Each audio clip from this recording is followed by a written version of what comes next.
Welcome everyone to the third in this series on the Fatty Liver Foundation's Wellness Webinar Series. And today's series is particularly special for us because it is our community and our constituency. And part of wellness and living with NAFLD and NASH, we'll be getting perspectives from people who have the lived experience of living with liver disease. And we're delighted that this particular webinar was supported through Intercept and Terns Pharmaceuticals. So to start off with those housekeeping facts, if we go to the next slide, just in terms of our disclosures and disclaimers, this webinar is for educational purposes. It's not for clinical management recommendations. Anyone listening to this with questions specific to their case should consult with their clinical care team and their hepatologists and primary care physicians. Next slide. By way of introduction, I am the Chief Medical Officer of the Fatty Liver Foundation. I'm a public health physician and also an assistant professor at Georgetown University in the Department of International Health. I've worked across many diseases, from AIDS, TB, and malaria, and tropical infections to what we call non-communicable diseases. That includes diabetes, hypertension, obesity, metabolic syndrome, etc. And it's really timely now for us to be raising awareness on NASH, in that all these non-communicable diseases are literally converging on the liver. And this is why we're seeing the increase in fatty liver disease as well as NASH.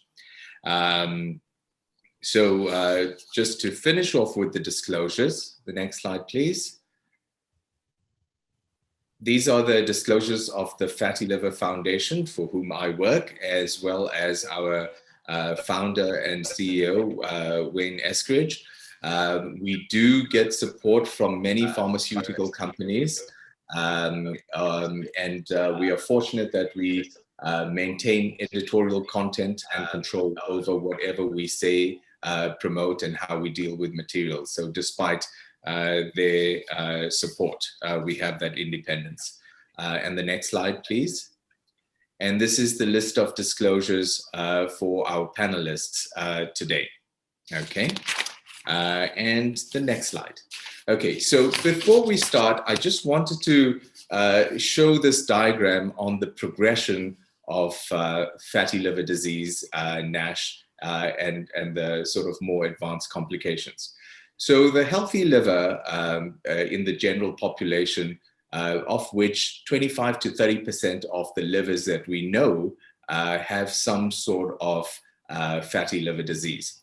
And that's as a consequence, as I mentioned, of what we call this perfect storm of convergence of obesity, type 2 diabetes, and metabolic syndrome. Now, of those 25 to 30% of patients that develop fatty liver disease, about a quarter of them could progress onto advanced fibrosis or cirrhosis. The vast majority, 40 to 60% of them, progress to NASH, and then from fatty liver disease, a very small percentage can actually progress straight to hepatocellular carcinoma or liver cancer. Of the NASH patients, we get about a quarter going to cirrhosis and about 13% of them going to hepatocellular cancer as well. And there's a risk of developing cancer for anyone who has cirrhosis, whether it's from NASH or alcohol-related disease. But about 8% of the cirrhosis patients can progress to cancer. Now, this is a broad distribution of how this works. We used to have a saying in medical school that patients don't read the textbook, so it doesn't necessarily flow this way. It could go in various pathways. And so each patient's journey is very unique. And this is just a guide of how the data is falling with the progression of disease. The other important part of this disease is that our panelists are at various stages in this progression or pathogenesis cycle. We even have on our panel someone who's received a liver transplant, recurrent cancer diagnoses or detections, and various stages of fibrosis and fatty liver infiltration.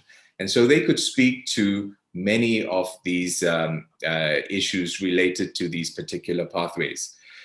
For the purpose of this panel, we're not going to reflect so much on the clinical progression of disease, but rather what were those elements of those of their journeys that helped them to triumph and overcome many of the challenges. And as I reflected on this particular webinar, I thought about something when I was a young doctor at medical school that I heard all the time. And this was whenever something didn't work out with our medical management, there was a fallback excuse or reason why it didn't work out. And very often it was poor patient compliance. And that was the go-to phrase. If something didn't work, if the therapies weren't effective, etc., it was very often attributed to poor patient compliance. And I needed to understand what that was. And that led me down to this career in public health. Because in public health, we look at the social, environmental, psychological factors, all that offer many challenges to the lived experience of patients out in the real world setting where our medical therapies may not be as effective. And so understanding that was very important to see what those challenges were that contributed to poor patient compliance. But there was something else that I discovered as I explored this and researched this further, is that there was ingenuity, there was triumph of the human spirit, there were wonderful relationships and partnerships that was established. There were innovative ways of managing diseases that I found that was happening in the community and with my patients. And I felt that that was a wealth of knowledge that we needed to bring to complement the medical management. And to that end, the next slide, please. I think our patient panel today epitomizes this particular aspect, and this is what we want to draw from our panel. So many of you know Wayne Eskridge. He's a NASH patient and the founder of the Fatty Liver Foundation. We have Terri Milton, who is a NASH patient and patient ambassador.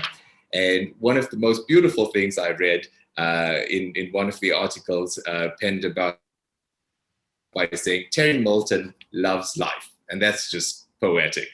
And then we have Meagan Paullin, who is a NASH patient, a lifestyle blogger, and she's beautifully articulate about her journey and what she went through.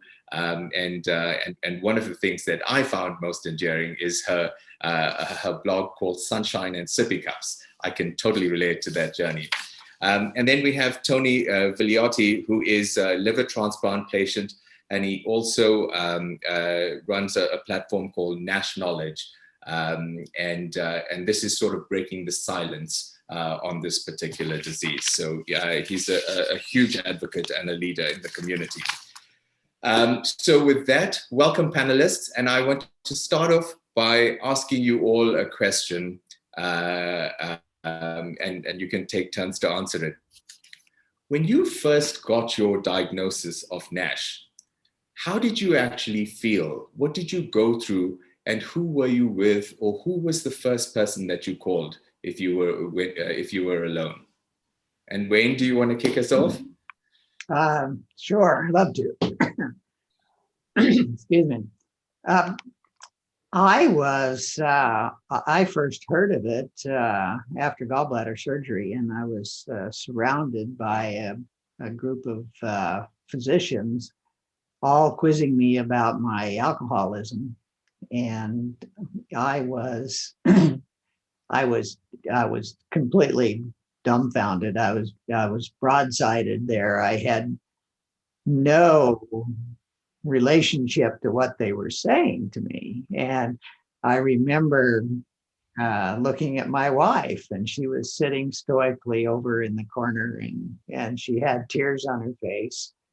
And it turns out the doctors had told her, before I got out of the anesthetic, that I had cirrhosis, and I had maybe 5 years, and this was just absolutely a shock to us because we thought I was a pretty healthy guy. I mean, I didn't have any of the problems that people in my age group seemed to have.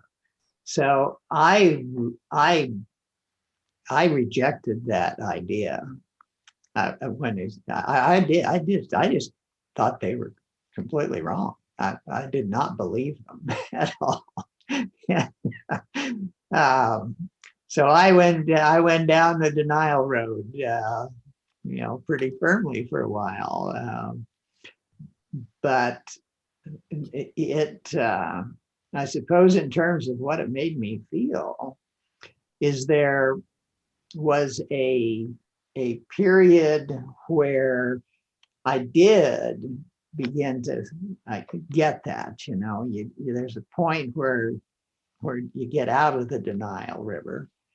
And there's something that I wish doctors and patients would understand better. And that is that when you get a diagnosis like that, there's a real grief process that we go through. And we don't acknowledge that grief, because what really happens there is you go into this situation and you have some vision for how your life is going to go. I mean, you think you have a sense of where you're headed, and you get told something like that and you don't have any background and you're completely awash because you've never heard of it before. And there is a death right then of whatever future person you thought you were. You don't know what you're going to face. You have no sense of it. And that puts you in the position of grieving for the loss of that future person that you really liked. And you got to find a completely different person that has to cope with this life-threatening disease. So I guess that's the strongest feeling I have of thinking about that period of time. Wayne, that's such an important observation. And I think, from a patient perspective, it's important to have that time to grieve. And those around the patient, that support structure needs to acknowledge that and be there for that. Terri, would you like to go next? Sure. And kind of like the same thing with Wayne, I had gallbladder surgery and figured that was going to take care of all the problems that I was having. And instead, it opened up a whole new thing of a world and a journey that I had no idea I had. And so when my surgeon went in, as he saw that that my liver was cirrhotic, and he says his words were, it was had a rough exterior. So he went ahead, did a biopsy, actually did 3 biopsies, and said, we'll find out this next week. And so I said, I need you to do what you normally don't do, which is please call me. Don't wait for me to come into the office. Just I want a phone call. I want to know. And so he called me. He says, well, we found out your liver is cirrhotic. It does have cirrhosis, and it's caused by NASH. And I'm going, the first thing through my mind is kind of like with Wayne is, wait a second, I don't drink alcohol. So why is my liver have cirrhosis? And what in the world is NASH? I had never ever heard of it. It was nowhere, it wasn't in any of the blogs I had seen, or any of the specialty information coming out. And here I have a disease that I've never heard of. And my husband was there. We just kind of looked at each other, and I said, what next? What happens? And the danger with saying what next is that there is a what next. And I can tell you is that for the next couple of months, it was a roller coaster ride of physical and emotional parts of my life. I mean, as I went from no no symptoms whatsoever of a silent cirrhosis, and it was full cirrhosis. There wasn't any part of my liver that wasn't affected. And to having ascites, to having to finding varices, they weren't bleeding yet, and to having a hepatic encephalopathy. And so all of those things happened very quickly after my gallbladder surgery. And so finally is probably when I was in the hospital for HE, hepatic encephalopathy, is I said, okay, I need to find out what in the world's going on and to understand what this disease is that's affecting my life. And like what Wayne had said a while ago, is there came a point in time of me grieving for the future that I thought I had. I mean, I had my future planned to having to completely wipe the slate and reinvent actually is just to live to the moment. And it was several months before I finally got back into the groove. As Raji mentioned about that I love life, I had to learn to love life again, and based upon where I am instead of where I thought I was going to be. And that's okay. That's completely all right. And the journey is just not clinical. It's such a deep internal journey, and especially with the suddenness of an incidental finding that both of you had. Tony, what was your experience like? My experience was a little different. I actually got my NASH diagnosis and probable cirrhosis diagnosis in a voicemail. I had a ultrasound done. I'd been told 9 years prior that I had fatty liver. I had a fatty liver, but no big deal. Didn't seem to be a big deal. Well, all of a sudden I'm being told I have NASH, which I hadn't heard of, is a common theme, and also cirrhosis. And I was really confused. That was my principal emotion. In fact, our first reaction was he called the wrong patient. I don't drink. How could I possibly have cirrhosis? And so we learned that wasn't a necessity. That is that you can get cirrhosis through non-alcoholic means. And so I just kind of settled in. Okay, what do I need to do? And how do I need to change my life? I was already retired. I was older when I got this diagnosis. I was 68 years old, so I was already retired, and so it didn't have a major impact on my day-to-day life. I was told to lose weight, which I did. I actually lost 10% of my body weight, but it was too late. The cirrhosis had already taken hold, and I was diagnosed with liver cancer about 2 years after my cirrhosis diagnosis. That diagnosis really hit me harder than a cirrhosis diagnosis did. I tend to be very optimistic and things are going to work out for the best. And when I first got the cirrhosis diagnosis, that was my feeling. Okay, what can we do? I was still more concerned about my diabetes than I was about my liver disease. But when when I was told I had cancer, then that obviously that has an impact. And I said, and that was when I first started talking transplant. And I said, well, James, I've heard these anti-rejection drugs are hard on your liver, and worsen your diabetes. And my doctor said, well, we can treat diabetes. We can't treat you if you're dead. And that was really the moment in time that really had an impact on me. And I never really thought so much about dying from this disease until that day. And so that my wife was with me all through this whole thing. When we first got the voicemail, I asked her to listen to it because I thought it was the wrong person. But she was with me every step of the way, and really bore a heavy part of the emotional side of this disease. Wow, and that's sort of a multiple series of diagnoses, each of which has its own sort of escalating impact. Right. Mm-hmm. Meagan, your journey. So mine was kind of different because it was really abrupt. There was a lead up to it. I was sick for about 8 or 9 months, but we still don't know if liver disease caused me to be sick during that time, or if me being sick from maybe a combination of things damaged my liver in the process.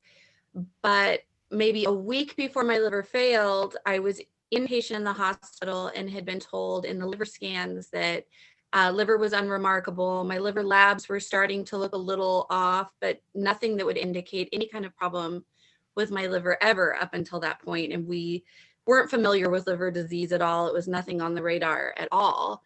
And then I had an episode that we later found out was hepatic encephalopathy, which we'd obviously never heard of. And my brother brought me to the hospital and I was admitted, and it took about 11 days before we convinced them to send me out of town to Seattle to a bigger hospital because we had no hepatologists here. But it looked like I had ascites fluid building up and we were so confused of what was happening. And we got over there, and within hours, we had an actual hepatologist and we started getting answers. And the next day after the biopsy, they told my mother that I had stage 4 cirrhosis. And he explained to her that stage 4 cirrhosis was not like a stage 4 cancer. It was a different kind of idea. But she still was just devastated. And she went downstairs to the parking lot and she cried. She was, just absolutely brokenhearted. And everything that we were being told was that you're going to die because you have this, end stage liver disease immediately. So I had to stay there for about a month. And then I was sent home because I had lost so much weight. They wanted me to either get stronger so that I could be listed for transplant, or I would probably end up on hospice and go from there. And we didn't know anyone with liver disease. We'd never heard of any kind of fatty liver, NASH, none of these things and anybody that we told, no one had ever heard of these things. And as my mother told a few people knew that I'd been sick and they'd asked her, what was going on with me, how I was doing. And she'd say, well, Meagan found out that she had cirrhosis. And they'd say, oh, I'm so sorry. I didn't know she was an alcoholic. My mom would say, well, she's not an alcoholic. There are all of these other ways that you can have liver disease that we weren't aware of. I mean, most people aren't aware of. So for a while, there was the stigma of it too. And I didn't want to talk about it. I didn't want to tell people. I was very embarrassed because I knew that was people's first thought about me when they heard that I had liver disease, because I was young and I was thin and, that's what they assumed. And then every time I would still go to the hospital here in town, the first question from every doctor when I was at the hospital, because I was also diagnosed with adrenal failure, thyroid issues, neuropathy was really extreme. I had rheumatoid arthritis, a lot of things. So I would end up in the ER quite a bit. And when I would end up there, it was always name your diagnoses. I would tell them. And then when I would say liver disease, they would say, what kind? I would say cirrhosis. And they would say, oh, from alcohol. Every time it is every doctor's first question. No doctor says, oh, what is the cause of your cirrhosis? Every doctor says, oh, from alcohol. And immediately you see this tone shift. You see them look at you in a different way. They have a new assumption about you, and it is very frustrating. And it's not from alcohol. And it doesn't matter if it was from alcohol. I mean, people that have cirrhosis from drinking, it shouldn't matter what got you there, because if you have lung cancer from smoking, you should still be treated as a patient that needs help, but you can see it in them when you come in that they have this difference in tone. But it took quite a while. I had a period of time where I gave up because the doctors had kind of made it sound like there wasn't a lot of hope. When you have cirrhosis, it's permanent. There's no cure. There's not a lot of treatment. The literature that I found online made it sound like there wasn't a lot to do. There wasn't a lot of hope. So I had a pity party where I was very angry. It wasn't fair. And like Wayne and Terri will say, you grieve over a life that you thought you had. I was 35 years old. I had a career that I had built. I was on a really great path. So I was angry, but then eventually I just decided that life doesn't care if you think it's fair or not. So it will continue on without you. And I had a daughter and I wanted to be there for my daughter. And so I got back up and now I'm a lot better. So. Right? And these are incredible journeys, and a lot of the time it can feel like a very solitary journey. You're alone on this. You're the one with the disease. But from the conversations we had, there's always people that come along with you, and people who fall away from the by the wayside, who you thought were with you. And so, looking back on your journeys, which are these people, professional as well as personal, in your networks that you felt were most important to you then and now with this journey? Terri, would you like to go first? Yeah. Yeah, I'll go first. I have two doctors that actually became the plumb line of relationships with in a professional way. My primary care physician I love him dearly. And I know that it's reciprocated. I know I can reach out to him at 4 o'clock in the morning. At 4:30, he's answering me back. I mean, so that's that kind of relationship. I know of his wife and his daughters, and it's built that a trust relationship, a mutual trust. He trusts me, and I trust him, and that's huge. The other one was a surgeon who did my gallbladder surgery, and he is a person with a huge amount of compassion, and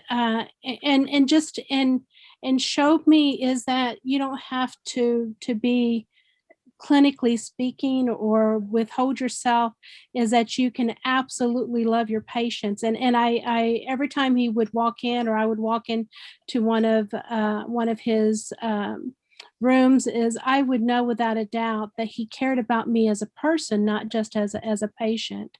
And so these two men, and not only them, but their teams that they put together, the nurses, the receptionist, every aspect of their professional being was about caring for me as a person.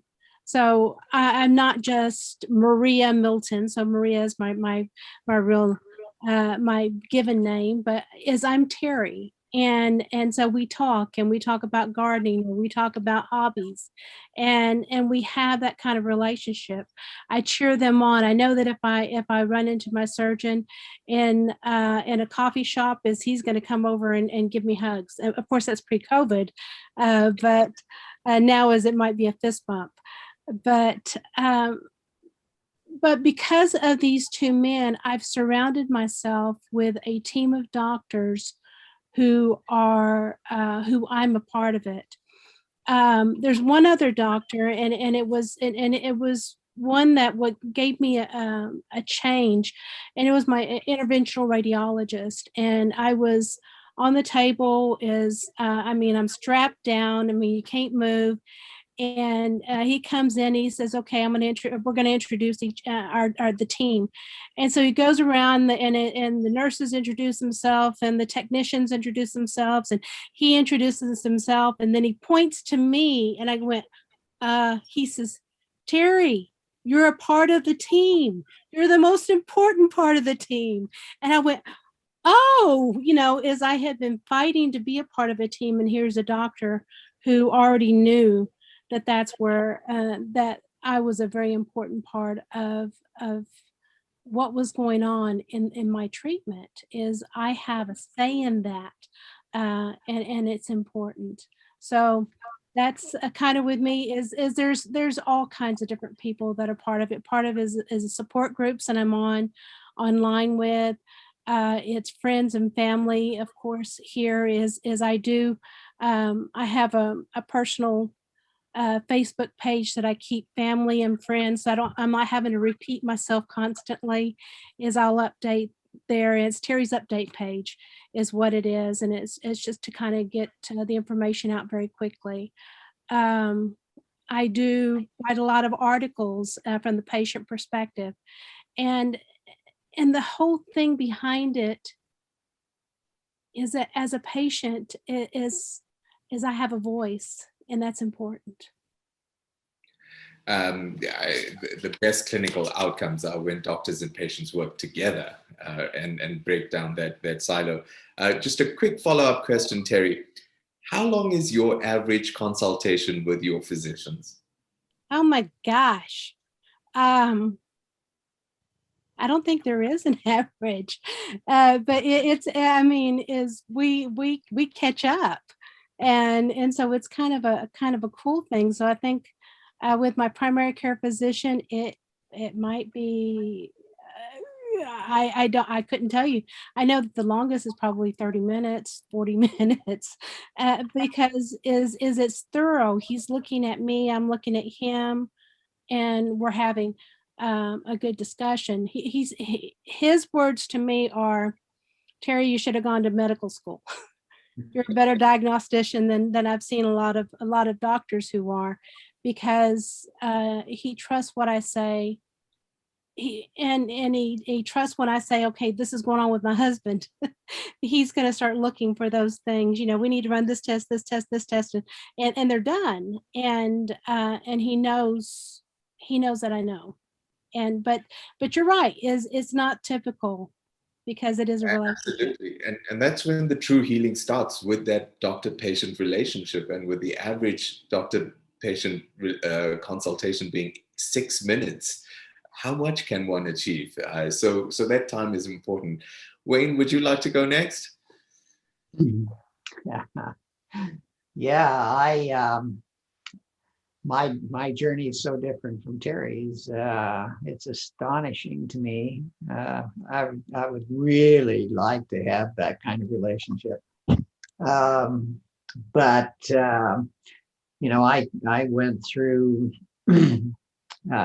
being properly respectful of my doctors, and I felt good about them. And then I learned all these things. And as I look back, I find myself being angry at what they didn't do for me, or didn't tell me, or didn't point me in directions that, based on what should have been known, wasn't taken advantage of. So my relationship with the doctors is 6 to 10 minutes typically. I've had one really good relationship with a hepatologist, but generally they're pretty quick about things. It's been my experience, and it's never been a personal experience. But in terms of relationships, my only true relationship is my wife, who, if I didn't have her, I'd be dead now, because I would not have been able to make the changes that I had to make in order to survive this thing. And not only survive, but I prosper because of her.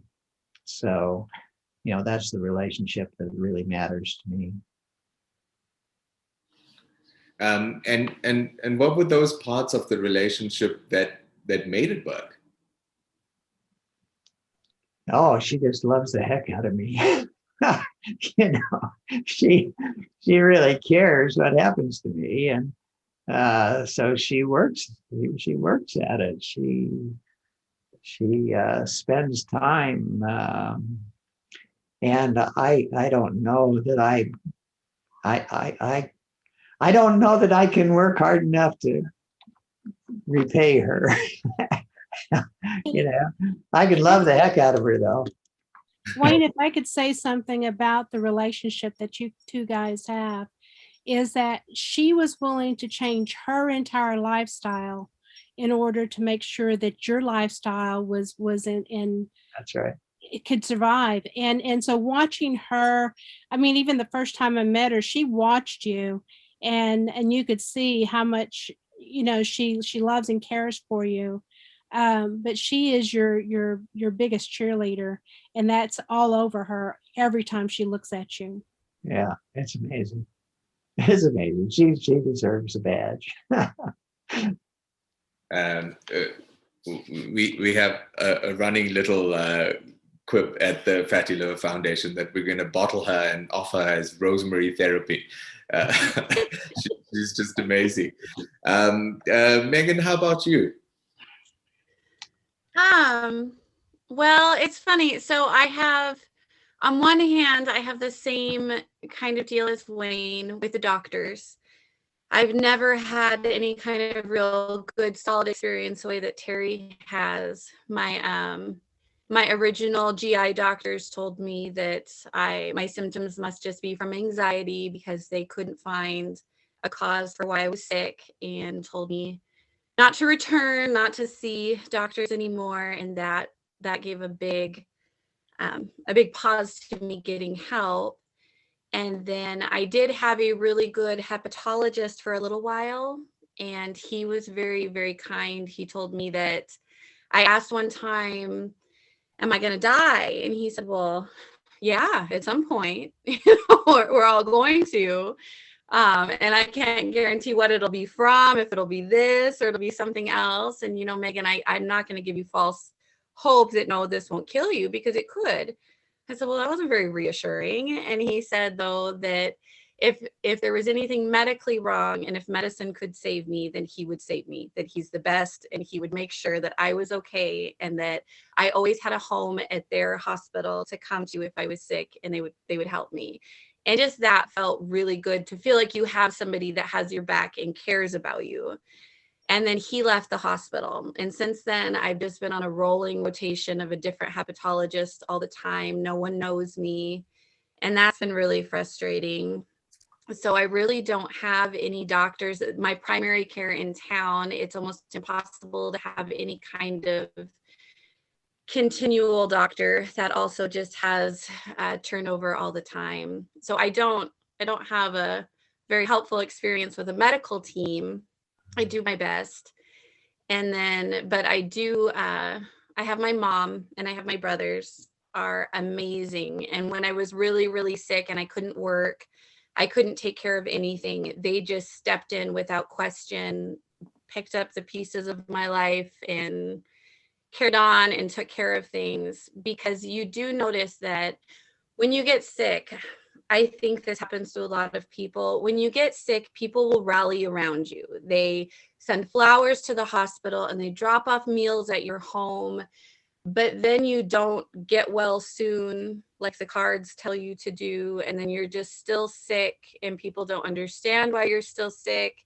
And there's nothing they can really do to help you, and they don't know what to do with you, and they're uncomfortable with you not being well, and they disappear.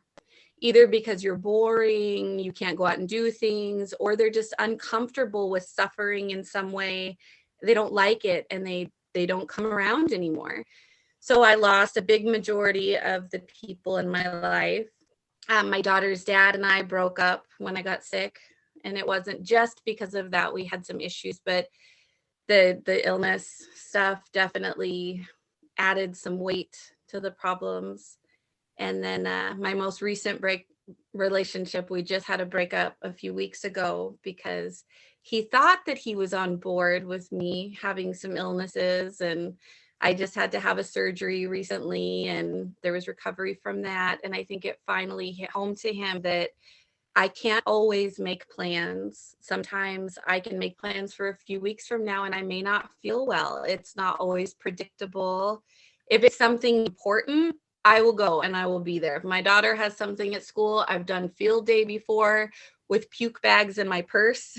Like if I need to be there for something, I will show up and I will be there. But on the other things, sometimes I need to rest, and the self-care is more important than the social activity sometimes. So a lot of people just don't have the patience for that, and you lose a lot of relationships. But I think the people that stay and the people that get it, the people that you do have in your life, you end up with much deeper relationships with those people. And I suppose as you get older, that's what matters the most anyway. But it definitely changes all of the dynamics in your life. My daughter is 10. She was 5 when I got sick and turned 6 right after I was diagnosed. So I was in the hospital on her first day of kindergarten. So her father moved out right before she started school. And then I was sick during kindergarten days, and she had to, at 6 years old, I had to teach her all of our phone numbers, our address, how to call 911, which neighbors you would go to if you found mom, in an emergency situation. Because with cirrhosis, especially when you're sicker and you're decompensated, you never know what could happen. And I was having the encephalopathy issues. So this poor little girl at 6 years old had to really face the fact that something could go wrong with mom. You expect as a little kid, you think that you have this dynamic where you never have to worry about anything and mom will take care of you. And I had to change that. And I had to give her a little bit more responsibility of taking care of mom, because it's just the two of us at home most of the time. So that was hard for me to have to do that to her. But she's been great. She's such an amazing kid. So that was a tough relationship to change, but it has made us closer. We're really, really close and we get along really well. So I'm lucky to have the core, my mom and my brothers and a couple of friends. But yeah. Excellent. And Tony, who's been on Team Tony? Well, the main, the captain of my team is my wife. Like, as in Wayne's situation, I'm quite sure I wouldn't be here speaking to you if it wasn't for her. And it was quite a burden for her. Well, first, once we started going to the doctor on a regular basis, she learned more about liver disease than I did. And she was the one that asked most of the questions. And and just a comment on that, we found it very helpful to have two people in the room, because we would walk away from the appointment with a different memory of what the doctor had told us. Mine tended to be more optimistic, nothing to worry about. Hers tended to be more realistic. So it was just the role that she played in keeping me in line on with diet, which is a challenge, was important.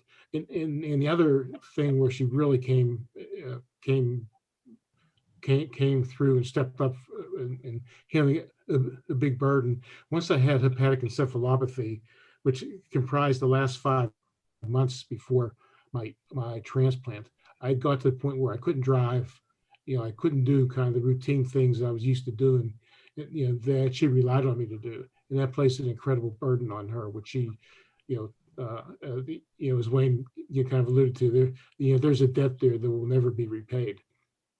On the medical side, I had a good, the hepatologist, I can't say I had a personal relationship, but I had a good professional relationship. She was very blunt and to the point. She told me, when I needed a lecture, her and my wife would team up on me and, give me that lecture and set me straight. And we continue to see her. She's actually on the board of directors of our nonprofit. But the best relationship on the medical side I had was actually once I was on a transplant list, was with a transplant coordinator who we talked to on a daily basis and became a friend. And we kind of missed those daily phone calls with her, actually. In terms of my personal care physician, the relationship there is a little strained. I mean, we did not feel he did a great job, in terms of alerting to me what the potential consequences of fatty liver disease was. And that's that. I still go to him. It's a little strained, but on a positive note, though, since his experience with me, his practice has instituted a protocol for fatty liver patients that is much more aggressive than what I experienced. So it was so I'm happy about that. But where we it used to be, I would walk into the appointments. I'd been going to this doctor for years, and we chat about baseball and football, whatever, family. That's no longer the case. Now it's more of a strictly professional relationship. So, so my wife, I have three brothers who, two of whom live in a different part of the country than I do, but they all checked in with me all through the process, and it was helpful just to know that people are thinking about you. But like I said, the captain of the team is certainly my wife. Excellent. There's a saying now in the business community, in nonprofits, in all organizational management, that the soft issues are the hard issues to deal with, right? And the soft issues are the human interaction issues, and those are the tough ones. And yes, we need medical technologies and we need expert medical advice, but it's how it's delivered. It's the tone of delivery. It's the relationship with the patient, as well as the sort of social support. And that seems to be this common thread, this strong social support that all of you have. And Tony, let me start with you with the next question, because you've had multiple diagnoses and there's a lot to juggle, appointments, diets, and everything. So what's day-to-day life like for you as a liver patient? And with some of you having jobs as well, what's that like?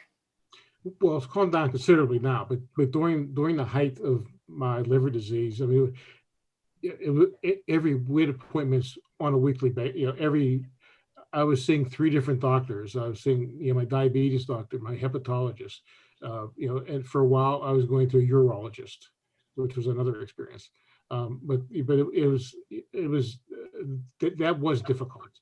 And the difficulty, some of that difficulty was born of the fact that, I mentioned I wasn't particularly happy with my primary care physician about not alerting me to potential consequences. That happened down the line. Things kept happening to me that I never heard of.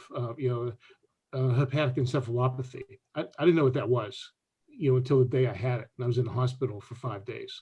Ascites. I didn't know anything about that. I just feel that my day-to-day life was unduly affected because I really didn't have a roadmap that might have alerted me to what might be down the road. So everything was like an emergency as opposed to being something that you might reasonably expect. But juggling everything, I mean, as I mentioned, I was retired, so I didn't, so working really didn't enter into the equation. But just sorting out babysitting duties with grandchildren, and with all the appointments we had was a challenge for sure. And again, a large part of that burden was on my wife to make sure that everything was coordinated. Mm-hmm. Absolutely. Meagan, did you have any coping strategies with the day-to-day? Busy with a little one too. Yeah, it was really tough in the beginning, and we had to have my mom here a lot. We moved in with her for a couple of months after I left the hospital. And then after that, she would come here every day and she would check on us to make sure that we were okay. I couldn't take my medications by myself. I was so forgetful. I couldn't stay on top of things.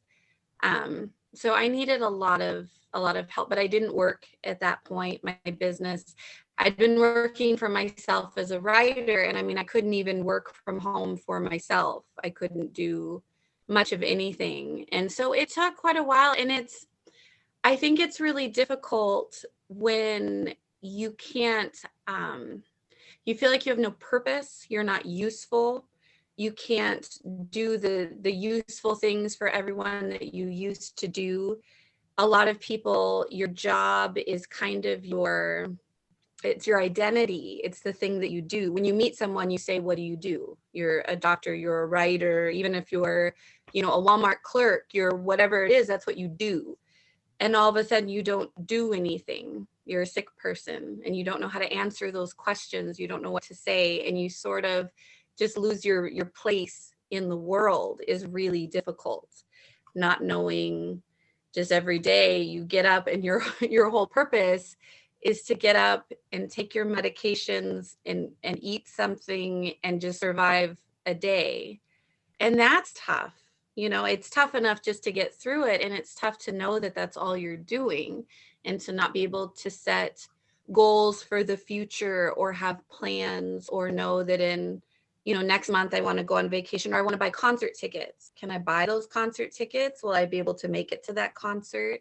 All of those little day-to-day decisions that normally would be very simple things that you would choose are now difficult. Any plan that you make, even to go to the grocery store on Thursday, you have to make sure there's flexibility to that plan, because you don't know for sure if on Thursday you'll feel up to it. So all of that, the uncertainty of it was really, really difficult for me to get used to. But people adapt. And Absolutely. So Wayne and Terri, I'm going to ask you a different question, which is a consolidation of a lot of the questions we got in when people registered. So, you know, diet and having someone there to help with meals and all of that is so important.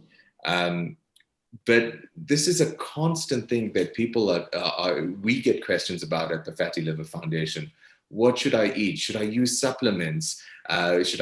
Which diet should I go on? The carnivore, the keto diet? What about protein powders and thistle, milk thistle, etc.? All these herbal supplements, and you go on the internet, and there's volumes of information on that. So, without going into specifics on what to do, what is the process that people should actually embark on to find and sift through all this information and misinformation, and what has worked for your journeys? I can Oh, for it, Terri. one of the things that I did was in working, doing stuff online for Facebook and support groups and stuff, is I created one of the groups was a nutrition group, and it's basics of how do you read a label? How do you turn that label and look at the nutrition as far as per serving? How do you know what's safe, what's not? And basically what I subscribe to, and what I subscribe to in my own life is the KISS principle: keep it simple, silly, and we'll say silly. It's the stuff that I eat is the stuff that I know has been prepared by my hands without all the other junk. And so it's going ahead and knowing what's going in my mouth and understanding what that is. So staying away from the processed food, staying away from sugar and flours and stuff. Is there times that is there room for special occasions? Most definitely, but you budget for it nutritionally. And so it has, I mean, as Doug and I have tried a couple things. He does the majority of the cooking now. I used to be a phenomenal cook. I still am, I still can, but my specialty is Mexican food. And of course is that's, well, that's really good. But we've tried the kit foods that come in the mail, and everything's already pre-prepared or is ready to go. But the sodium is too high on a lot of it. So it's also depends on where you're at. For me, is I have to watch my sodium because of ascites. I don't think for Wayne he has to, but at the same time, is you go by what the standards are, which is less than 2,000 milligrams per day, is what's healthy. And so it's making choices. It's daily making those choices, every meal making those choices. Do I eat an apple or do I go for a cupcake? Well, you know, is it a special occasion? Birthday, yes. Cupcake, okay. But tomorrow it's apples and peanut butter and it's peanut butter that you've ground at the grocery store, because we have wonderful grocery stores here that we can do that kind of stuff. But even within the midst of all of that, it's knowing that what goes inside of me affects my liver. Mhm. And so I'm really, really careful. So it sounds like in the absence of getting the accurate information, you created the accurate information or best known information portal for that. Wayne, how about you? Well, one of the challenges is that like the hepatology community will say, change your lifestyle, go lose weight, and yet they don't have a recommendation for what to do. So we're cast out to go find our own way. So we start from the very, very simple, don't eat anything white, don't eat salt, sugar, white flour, pasta, potatoes. If you start there, then you can try to find the things that suit your cultural, your taste, and things that you can accommodate. When you get beyond that, you start to think about the differences between the different kinds of oils, and we all need fats, and for liver health we lean towards monounsaturated fats as opposed to saturated fats. So as a person starts to find a diet that is acceptable to them, it's more fresh as possible, it's more fiber, it is has no processed foods. If it comes in a box, don't eat it. if it's been ground up in a factory, don't eat it. That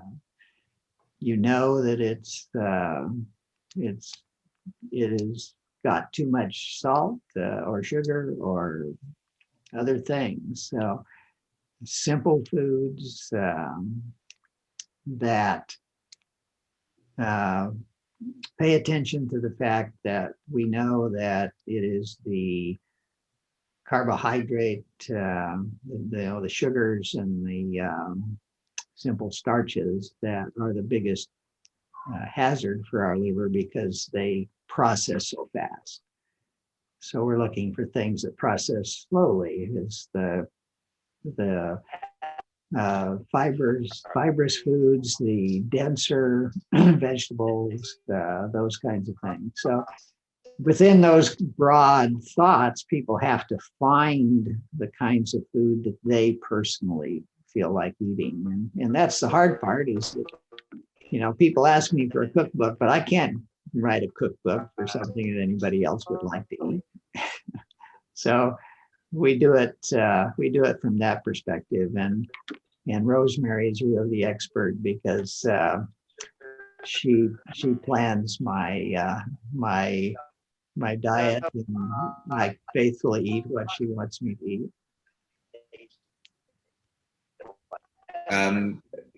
That's great, Wayne. And so that's the diet aspect of it. Are there any other sort of lifestyle interventions that you look at, exercise or any other things that you do? Exercise is absolutely important. When we did our SUN study, we found that strength training was best for the cirrhosis, and cardio was best for fat mobilization. So you need both on a regular basis, and it's proven endlessly to be healthy for the liver to get exercise.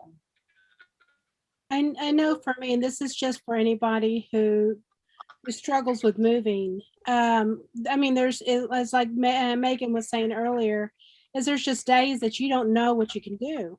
So one of the things I do is surrounding my hobbies that I do. I garden, and my gardening keeps me up and moving and checking on stuff. And we've got a very large yard, and I've created all different kinds of flower beds, and it's bending and moving stuff and hauling dirt here and there. And before you know it, is fun has become exercise. And I get to see an end product is I don't get to set big goals. I'm a goal setter, and that's not a normal part of my life, but I can now say, let me wait till the tomatoes come in, or the jalapenos, or the cilantro. And that all becomes a part of the fun of moving.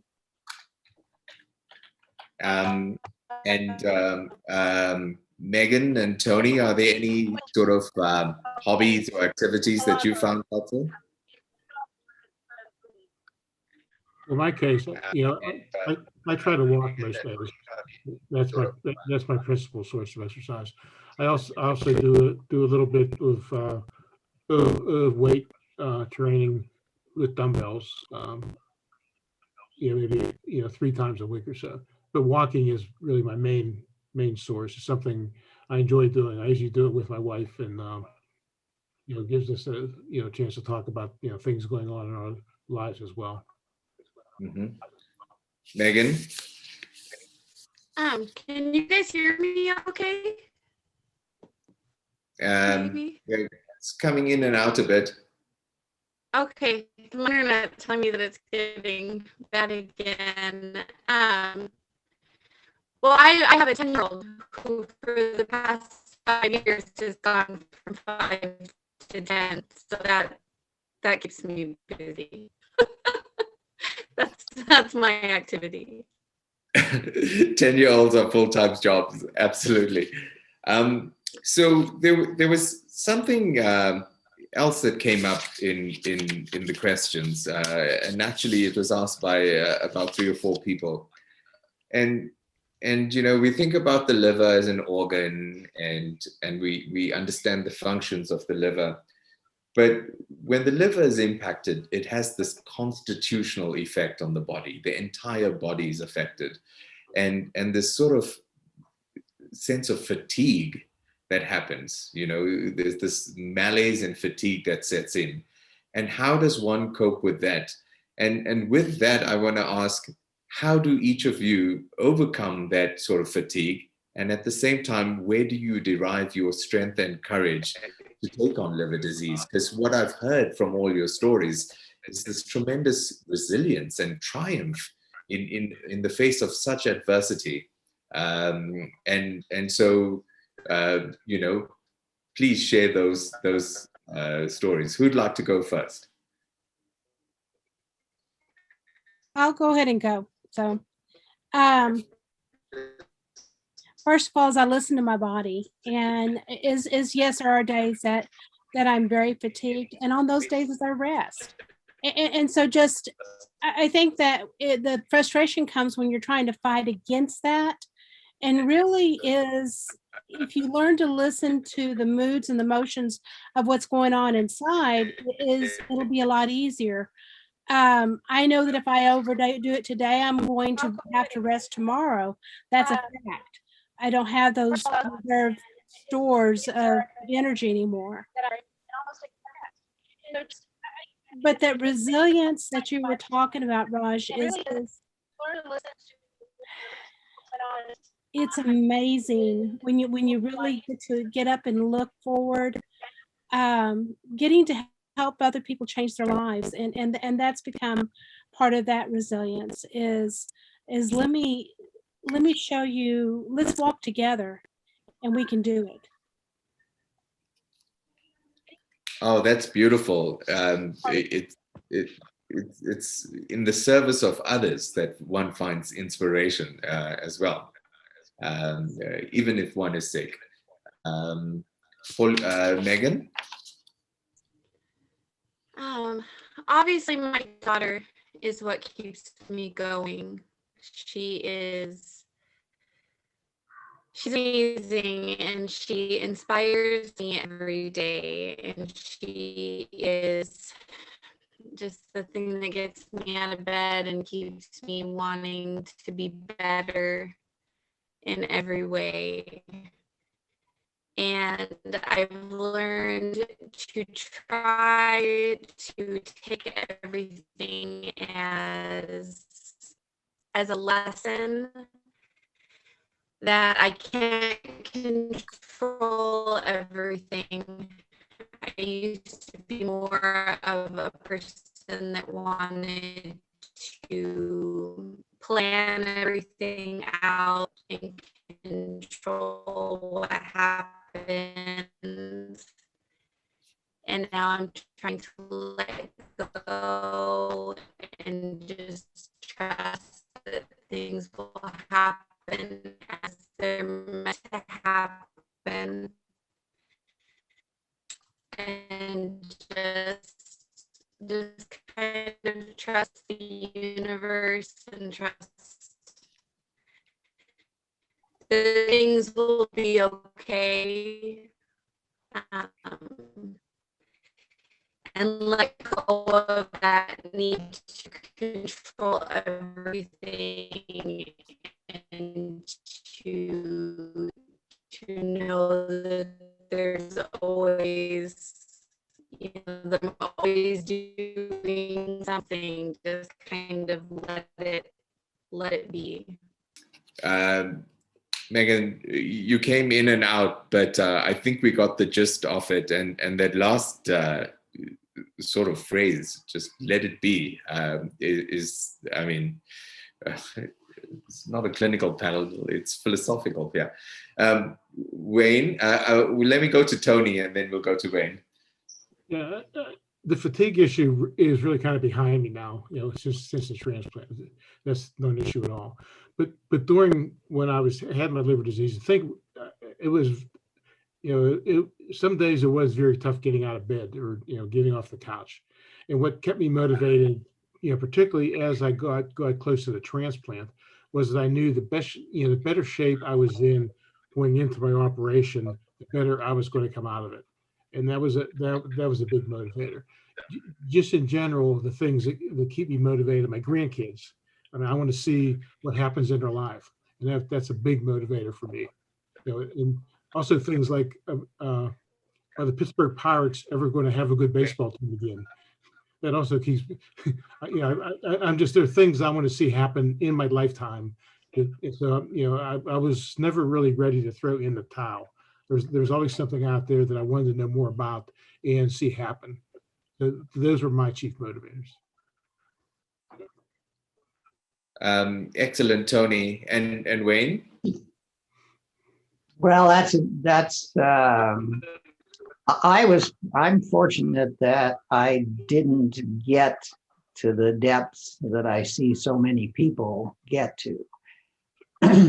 I have fringes of it. I can have a sense of how it must be for people.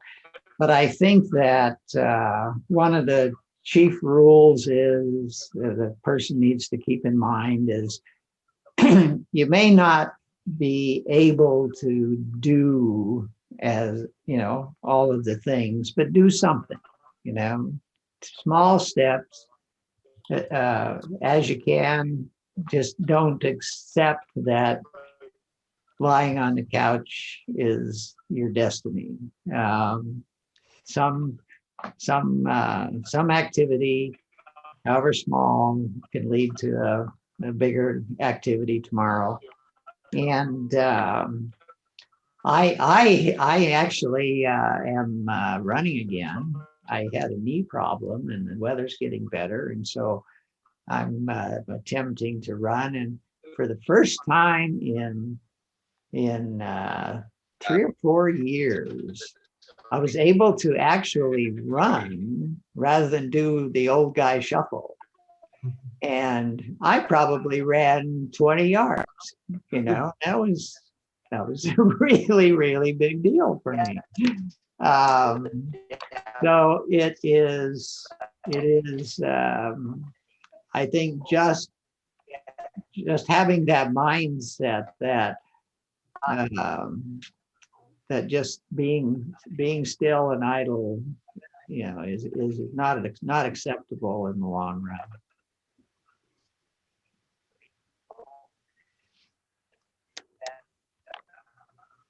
I don't know if that helped you. No, it certainly does, and I've tried to capture these points, and we will put them out as well as make the video available. And I also want to reassure the participants that we will send links to our panelists' websites and blogs and Facebook pages, so you can follow them and get more information. These are tried and tested approaches and strategies, and a lot of them evidence-based as well, in addition to sort of the lived experience. But I just want to recap a couple of the points that were mentioned. You know, the whole point about small steps and literally counting the blessings every day as one goes along. The service of others is a common theme. And if you look at what all of you have done with creating websites and chat forums online to the foundation, blogs, you're spreading the word in the service of others. I mean, Tony's story about changing a clinical protocol at his primary care physician is wonderful. Listening to your body, that level of self-awareness of what is going on and responding to it and respecting what your body's going through. And you know, the other interesting thing about this panel is that as much as it is an acknowledgement of the triumph that you all have gone through, it's a testament to the people that you have surrounded yourself as well, who have been such an integral part of your journey. So these are that have come through. You know, trust in the universe and let it be. It's just so profound. So we have a minute or two left, and we might go over by a couple of minutes. And I'm going to ask on each of you to give one parting piece of advice, given that all your journeys are so different, and the people who are listening to this webinar, their journeys are different as well. So what would that one piece of advice or offering that you have to them be?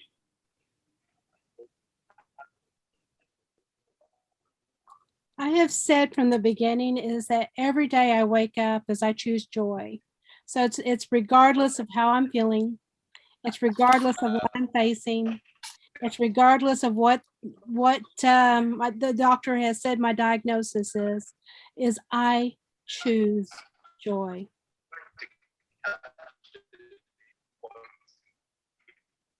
That's beautiful, Terri. Tony? Yeah, my parting thought would be, you really need to be in charge of your team. It's important as a patient for you to understand as much as you can about your disease, and so you're in a position to ask the right questions and even tell your doctor what you want to have done. My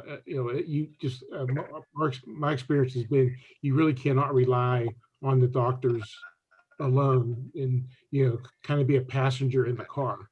You have to take the wheel often, and don't hesitate to do that. I mean, it's your life.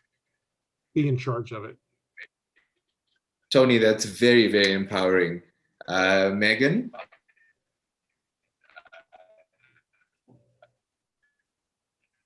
She might be frozen. Yeah. So Wayne, you get to have the last parting advice.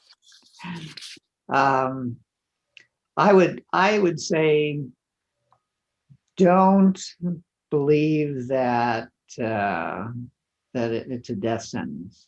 It is possible to manage. We're all going to die someday, but we don't necessarily need to die from this. And if we deal with it, the doom and gloom that surrounds it is profound, but most of it is overblown, and you can deal with the consequences of having a damaged liver. It's just that you have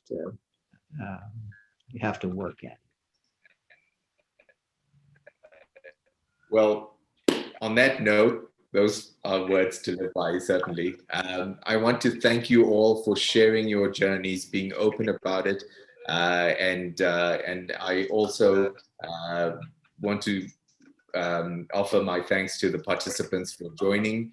We'll make all of this available. And please stay safe and take good care. Thank you so much.